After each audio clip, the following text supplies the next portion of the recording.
ఎస్తేరు గ్రంథం 8వ అధ్యాయం. ఆ దినమున రాజైన అహష్వేరోషు యూదులకు శత్రువుడైన హామాను ఇంటిని రాణి అయిన ఎస్తేరునికిచ్చెను.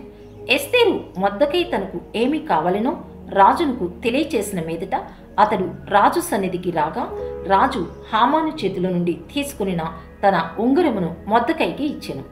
ఎస్తేరు మొర్దెకైని హామాను ఇంటి మీద అధికారిగా ఉంచెను. మరియు ఎస్తేరు రాజు ఎదుట మనవి చేసుకుని అతని పాదముల మీద పడి అగాగీయుడైన హామాను చేసిన కీడును, అతడు యూదులకు విరోధముగా తలంచిన యోచనను వ్యర్థపరచుడని కన్నీళ్లతో అతని వేడుకొనగా, రాజు బంగారు దండమును ఎస్తేరు తట్టు చాపెను. ఎస్తేరు లేచి రాజు ఎదుట నిలిచి, రాజువైన తమకు సమ్మతి అయిన ఎడలను తమ దృష్టికి నేను దయ పొందిన దాననై, రాజువైన తమ ఎదుట ఈ సంగతి యుక్తముగా తోచిన ఎడలను తమ దృష్టికి నేను ఇంపైన దాననైన ఎడలను, రాజువైన తమ సకల సంస్థానముల్లో నుండి యూదులను నాశనము చేయవలనని హమ్మోదాత కుమారుడైన అగాగీయుడగు హామాను వ్రాయించిన తాకీదుల చొప్పున జరగకుండానట్లు వాటిని రద్దు చేయుటకు ఆజ్ఞ ఇయ్యుడి.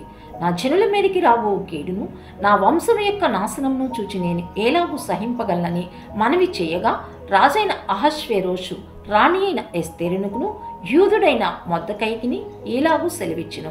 హామాను ఇంటిని ఎస్తేరునికిచ్చి ఉన్నాను. అతడు యూదులను హతము చేయుటకు ప్రయత్నించినందున అతడు ఉరికొయ్య మీద ఉరి తీయబడెను.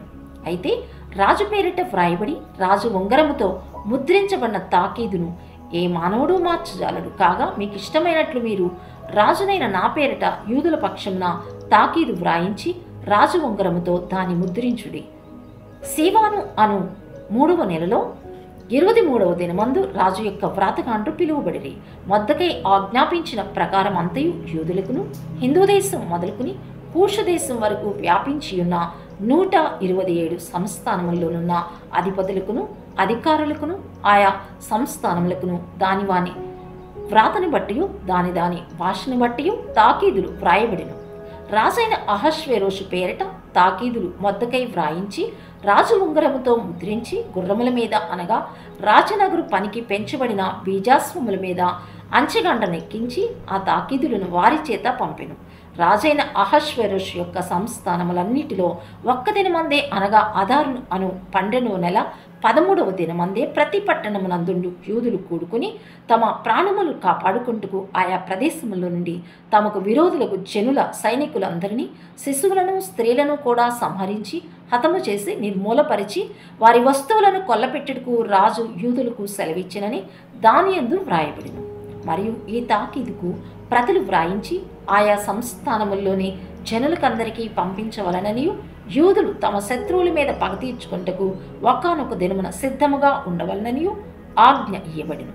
రాజనగరు పనికి పెంచబడిన బీజాస్వముల మీద ఎక్కిన అంచెగాండ్రు రాజు మాట వలన ప్రేరేపించబడి అతివేగముగా బయలుదేరిరి. ఆ తాకీదు షూషను కోటలో ఇయ్యబడిను. అప్పుడు మొర్దెకై ఊదా వర్ణమును తెలుపు వర్ణమును గల రాజవస్త్రమును బంగారపు పెద్ద కిరీటమును అవిసనారతో చేయబడిన ధూమ్ర వర్ణము గల వస్త్రములను ధరించుకొనిన వాడై రాజు సముఖము నుండి బయలుదేరెను.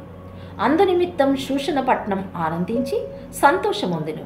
మరియు యూదులకు క్షేమమును ఆనందమును సంతృష్టియు ఘనతయు కలిగెను. రాజు చేసిన తీర్మానమును అతని చట్టమును వచ్చిన ప్రతి సంస్థానమందును ప్రతి పట్టణమందును యూదులకు ఆనందమును సంతోషమును కలిగిను. అది శుభదినమని విందు చేసుకునేది. మరియు దేశ జనుల్లో యూదుల ఎడల భయము కలిగిన గనుక అనేకులు యూదుల మతము అవలంబించిరి.